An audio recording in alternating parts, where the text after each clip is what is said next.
हाथों में बंदूक, सर पर काला पट्टा, पीठ पर गोला बारूद से भरा बैग और दिल में देश को हर खतरे से बचाने की आग। ये है ब्लैक कैट कमांडो, जो मौत से भी नहीं डरते। क्या जमीन, क्या आसमान और क्या हवा।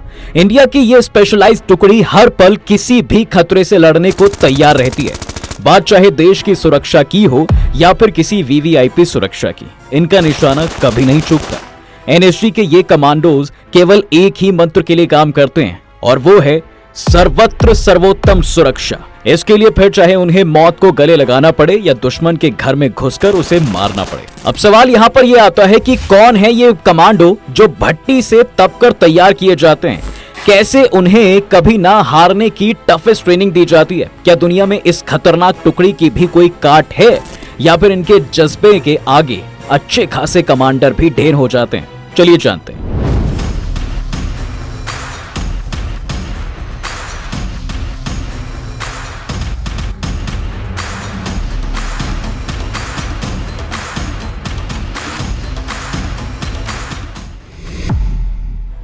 देखिए, चीता की स्पीड से भी तेज और युद्ध के लिए हमेशा तैयार इन ब्लैक कमांडोज को देख रहे हैं आप। ये है नेशनल सिक्योरिटी गार्ड्स। देश के खिलाफ होने वाली हर टेरर एक्टिविटीज को ये ध्वस्त करते हैं और इंटरनल डिस्टर्बेंसेस को भी खत्म करने में एक बड़ी भूमिका निभाते हैं। जहां इन्हें एनफोर्स किया जाता है, वहां से ये फिर जीत का लोहा लेकर ही बाहर निकलते हैं। दिखने में ये जितने कूल लगते हैं, उतनी ही मुश्किल इनकी जॉब भी होती है। जंगल, आसमान और कई फीट की ऊंचाई पर ऑपरेशन को अंजाम देना पड़ता है। इस बीच कभी इनका मुकाबला नेचर की कड़ी परेशानियों से होता है, तो कभी खूंखार मिलिटेंट ग्रुप इनके रास्ते में आते हैं। और तब इनके काम आती है वो कड़ी ट्रेनिंग, जहां इन्हें नर्क से भी बदतर हालातों में रहने के लिए ट्रेन किया जाता है।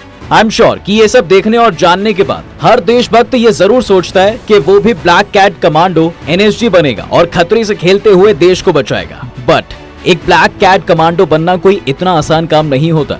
इसके लिए बॉडी एकदम फिट होनी चाहिए, इरादे मजबूत और दूसरों को बचाने का जज्बा होना चाहिए। और यहाँ तक पहुँचने के लिए भी ऐसे कड़े टेस्ट देने होते हैं जो भारत के सभी टॉप टेस्ट को फेल कर देते हैं। लेकिन ये बताने से पहले हम आपको ये बताते हैं कि आखिर ब्लैक कैट कमांडो के फॉर्मेशन की जरूरत ही क्यों महसूस हुई। पहले भी तो भारत के पास इतने हाईली क्वालिफाइड कमांडोज थे, तो एनएसजी को बनाया ही क्यों गया। इसके इंफॉर्मेशन की कड़ियां उस इंसिडेंट से जा मिलती हैं जिसने भारत की राजनीति की नींव तक हिलाकर रख दी थी। हम बात कर रहे हैं 1984 में पंजाब के अमृतसर में गोल्डन टेम्पल पर हमले की, जिसमें करीब 83 सैनिक और 500 नागरिकों की मौत हुई थी, जबकि इस हमले में सैकड़ों लोग घायल हुए थे। हालांकि भारतीय सेना के जाबाजों ने 3 जून से 6 जून 1984 तक ऑपरेशन ब्लू स्टार चलाकर हालात पर जरूर काबू पा लिया था। लेकिन आने वाले समय में इस तरह के हालात फिर से पैदा ना हो, इसके लिए प्रधानमंत्री इंदिरा गांधी की सरकार को महसूस हुआ कि भाई एक ऐसे कमांडोज भारत के पास होने चाहिए जिन्हें कोई ना भेज सके। और यहीं से शुरुआत होती है ब्लैक कैट कमांडो यानी नेशनल सिक्योरिटी गार्ड एनएसजी के फॉर्मेशन की कहानी। ऑपरेशन ब्लू स्टार और इंदिरा गांधी की हत्या के बाद एनएसजी के गठन में और भी तेजी देखने को मिली और 22 सितंबर 1986 को पूरी तरह एनएसजी का गठन कर दिया गया।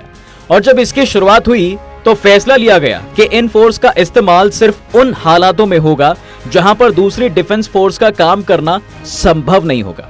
हालांकि आगे चलकर एनएसजी के कामों में कई तरह के बदलाव किए गए, लेकिन अपने काम को बिल्कुल सही तरीके से एक्शन लेने के लिए एनएसजी को 2 भागों में बांट दिया गया। पहला एसएजी यानी स्पेशल एक्शन ग्रुप और दूसरा एसआरजी यानी स्पेशल रेंजर ग्रुप। आज एसएजी को उन ऑपरेशंस पर भेजा जाता है जहां तुरंत एक्शन लेने की जरूरत होती है। वहीं दूसरी ओर एसआरजी का काम देश के अहम और वीवीआईपी लोगों की सुरक्षा करना होता है।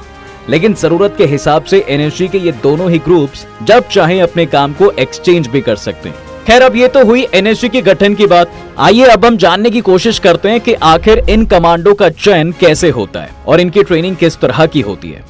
एनएसजी गृह मंत्रालय के तहत 7 केंद्रीय सशस्त्र पुलिस बल में से एक है।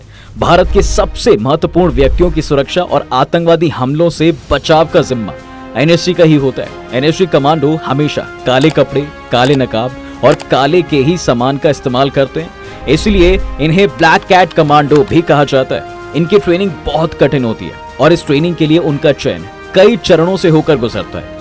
एनएसजी में कमांडो बनने के लिए किसी भी तरह की सीधी भर्ती नहीं होती, बल्कि इसके लिए भारतीय सेना और अर्धसैनिक बलों के जाबाज जवानों को चुना जाता है। एनएसजी में चुने जाने वाले कमांडोज में 53% कमांडोज भारतीय सेना से ही आते हैं। जी हाँ, जबकि 45% commandos 4 paramilitary forces CRPF, ITBP, RAS और बीएसएफ से चुने जाते हैं। इसके लिए एज 35 साल से ज्यादा नहीं होनी चाहिए और 10 साल का एक्सपीरियंस भी चाहिए। अब इतना सब कुछ होने के बाद ये जाबाज जवान ट्रेनिंग के लिए मानेसर के एनएससी ट्रेनिंग सेंटर पहुंचते हैं। ये देश के सबसे जाबाज सैनिक होते हैं, लेकिन ऐसा जरूरी नहीं है कि ट्रेनिंग सेंटर पहुंचने के बाद भी ये कमांडो बन जाए, क्योंकि 90 दिनों की ट्रेनिंग से पहले भी 7 दिनों की एक ऐसी ट्रेनिंग होती है जिसमें 15 से 20% सैनिक अपनी मंजिल तक पहुंचने से पहले ही बाहर हो जाते हैं। लेकिन 7 दिनों की ट्रेनिंग में जो जवान टिक जाते हैं उन्हें अगले 90 दिनों की ट्रेनिंग के लिए आगे भेज दिया जाता है और इस ट्रेनिंग को पूरा कर लेने के बाद उन्हें देश के सबसे ताकतवर कमांडोज में शामिल कर लिया जाता है। ये कमांडो आखिर में साइकोलॉजिकल टेस्ट से भी गुजरते हैं, जिसे पास करना बहुत जरूरी होता है। ट्रेनिंग में सबसे पहले फिजिकल और मेंटल टेस्ट होता है। 12 सप्ताह तक चलने वाला ये सबसे कठिन ट्रेनिंग होती है। इसका अंदाजा आप इसी बात से लगा सकते हैं कि जहां शुरुआत में इन जवानों के अंदर फिटनेस महज 30 से 40% तक होती है, वहीं ट्रेनिंग खत्म होने तक 80 से 90% तक हो जाती है। और ऐसा इसलिए संभव हो पाता है क्योंकि ट्रेनिंग में बहुत ही कड़ी एक्सरसाइज करवाई जाती है ताकि ये शारीरिक रूप से मजबूत हो सके और मुश्किल हालात में क्विक एक्शन ले सके। जवानों को जिगजैग रन की ट्रेनिंग भी दी जाती है और 60 मीटर की स्प्रिंट के लिए इन्हें सिर्फ 11 से 13 सेकंड का समय दिया जाता है और 100 मीटर की स्प्रिंट के लिए सिर्फ 15 सेकंड का ही समय दिया जाता है। और इसके साथ ही इनकी ट्रेनिंग को और ज्यादा कठिन बनाने के लिए हाथों में हथियार और पीठ पर वजन भी लाद दिया जाता है। रस्सी के सहारे एक जगह से दूसरी जगह पर जाना भी ट्रेनिंग का एक जरूरी हिस्सा होता है। वहीं इन जवानों का कॉन्फिडेंस बढ़ाने के लिए इन्हें 9 फीट के गड्ढे को पार करना होता है।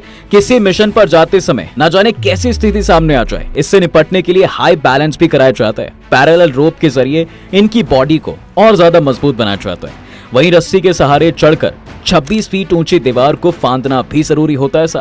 साथ ही 60 फीट ऊंची दीवार पर चढ़ने की ये पेशेंस इन जवानों को पहाड़ पर चढ़ने का एहसास कराती है।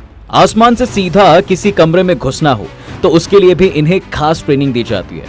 इसके बाद बारी आती है एक्शन की। भले इनके हाथों में हथियार ना हो, लेकिन ये दुश्मन को मार गिराने की ताकत जरूर रखते हैं। इनके लिए इन्हें मार्शल आर्ट के कई गुण सिखाए जाते हैं। दुश्मन के हाथों से चाकू छीनकर कैसे उसका गला काटना, ये खतरनाक तरीका भी सिखाया जाता है। वहीं किसी प्लेन के हाईजैक हो जाने की हालत में उससे कैसे निपटना है, इसके लिए भी ट्रेनिंग दी जाती है। एनएसजी कमांडो को एक गोली से एक जान लेने की भी ट्रेनिंग दी जाती है। यानी ये कहा जाए कि हो सकता है कि आपातकालीन हालत में ये कमांडो सिर्फ एक गोली चलाकर किसी आतंकवादी को ढेर कर सकते हैं। वहीं इन कमांडो को आंख बंद करके निशाना लगाने, अंधेरे में निशाना लगाने और बहुत ही कम रोशनी में निशाना लगाना भी सिखाया जाता है। इतना ही नहीं, इनको आग के बीच से गुजरते हुए मुकाबला करने और गोलियों की बौछार के बीच में गुजरकर अपना मिशन पूरा करने के लिए भी तैयार किया जाता है। साथ ही हथियार के साथ और हथियार के बिना दोनों तरह से मुकाबले की ट्रेनिंग दी जाती है। और जैसे कि ड्राइविंग एनएसजी की सिक्योरिटी सिस्टम का सबसे जरूरी अंग होता है, तो इसके लिए इन जवानों में से एक्सपर्ट ड्राइवर्स चुनने के लिए एक अलग से प्रक्रिया अपनाई जाती है, जिसके लिए इनको खतरनाक रास्तों, बारूदी सुरंग वाले रास्तों, हमलावरों से घिर जाने की स्थिति में ड्राइविंग की ट्रेनिंग दी जाती है। और तो और देश का इकलौता नेशनल बॉम्ब डेटा सेंटर भी एनएसजी के पास है। इसमें सेंटर में आतंकवादियों की तरफ से किए गए बम धमाकों और अलग अलग आतंकी गुटों के हमला करने के तरीकों पर रिसर्च की जाती है। एनएसजी को आतंकवादी हमलों की स्थिति में आतंकवादियों पर काबू पाना, बंधक बनाए गए लोगों को छुड़ाना, बम की पहचान कर उसे डिफ्यूज करना जैसे कई चीजों की ट्रेनिंग दी जाती है साहब। और आपको ये जानकर हैरानी होगी कि इतनी कड़ी ट्रेनिंग से गुजरने के बाद भी इन कमांडो की मैक्सिमम वर्क सर्विस तकरीबन 3 से 5 साल तक ही होती है और 5 साल भी सिर्फ 15 से 20% को ही रखा जाता है। बाकी कमांडो के 3 साल पूरे होते ही उन्हें उनकी मूल फोर्सेस में वापस भेज दिया जाता है। तो दोस्तों, अब तो आप समझ गए होंगे कि एनएसजी कमांडो बनना इतना आसान भी नहीं होता है, क्योंकि ये कोई बच्चों का खेल नहीं है। और जैसे किसी लोहे को कोई आकार देने के लिए पहले आग में तपाया जाता है, ठीक उसी तरह एक एनएसजी कमांडो बनने के लिए इन जवानों को रूह कपा देने वाली ट्रेनिंग से होकर गुजरना भी पड़ता है, जिससे आप इनकी काबिलियत का अंदाजा खुद ही लगा सकते हैं। और यही कारण है कि एनएसजी न केवल एशिया की बल्कि पूरी दुनिया की सबसे खतरनाक स्पेशल फोर्स में से एक मानी जाती है, जो अपने गठन से लेकर आज तक operation black thunder, operation black hawk, operation mouse trap, operation Ashwamedh, operation Vajra Shakti, Mumbai attack जैसे और कई ऑपरेशंस को अंजाम दे चुके हैं और ज्यादातर ऑपरेशंस में इनका सक्सेस रेट 90 से 100% तक रहा है। यहाँ तक कि जब पंजाब में पठानकोट एयरबेस में कुछ घुसपैठिए घुस आए थे तो उन्हें ढेर करने के लिए भी 300 एनएसजी कमांडर को बुलाया गया था। हालांकि इस पूरे ऑपरेशन में कुछ एनएसजी कमांडो भी घायल हुए, लेकिन आखिरकार जीत भारत की इस खूंखार टुकड़ी के हाथों में ही आई थी। यही कारण है कि काली पोशाक में जब ये कमांडो देखते हैं तो इन्हें देखकर भी दिल में जो एक सुरक्षा की भावना पैदा होती है उसे शब्दों में बयां नहीं किया जा सकता। और ऐसा लगता है कि जब हमारे देश में ऐसे शूरवीर कमांडोज मौजूद हैं तो फिर किसी की क्या मजाल है कि हमारे देश की ओर नजर उठाकर देखने की जरूरत भी कर सके। एनएसजी कमांडो की जॉब इतनी टफ होती है कि उतनी ही शानदार इनकी सैलरी भी होती है। इन्हें प्रति माह 84,000 से लेकर 2.5 लाख रुपए तक की सैलरी मिलती है। वहीं इनकी एवरेज सैलरी पर मंथ लगभग 1.5 लाख रुपए होती है। वैसे आपको बता दें कि इनकी सैलरी में डिफरेंस इनके फील्ड अपॉइंटमेंट पर भी काफी डिपेंड होता है। एनएसजी में ऑपरेशन ड्यूटी पर आने वाले ऑफिसर्स को 27,800 रुपए सालाना और नॉन ऑपरेशनल ड्यूटी करने वाले जवानों को सालाना 21,225 रुपए का यूनिफॉर्म भत्ता भी मिलता है। इसके अलावा इन्हें कई तरह की अदर फैसिलिटीज और अलाउंसेस भी दिए जाते हैं। हालांकि इनकी सैलरी ज्यादा है, लेकिन जिस तरह का ये काम करते हैं उसके हिसाब से ये सैलरी भी कम है। ऐसे में कहा जा सकता है साहब कि भारत के ये जाबाज हमारा वो प्राउड है जिसकी वजह से हम रात को चैन की नींद सो पा रहे हैं और ये देश आगे बढ़ रहा है। इसी के साथ हम आपसे अब विदा लेते हैं। ये थी ब्लैक कैट कमांडो की दास्तां। आपको ये कैसी लगी कमेंट बॉक्स में जरूर बताएं। आज के इस वीडियो में बस इतना ही। अगर आपको ये वीडियो पसंद आई है तो इसे लाइक, शेयर और हमारे चैनल को सब्सक्राइब करें और बेल आइकॉन को दबाना ना भूलें ताकि हमारी लेटेस्ट वीडियोस की जानकारी आप तक तुरंत पहुंच सके।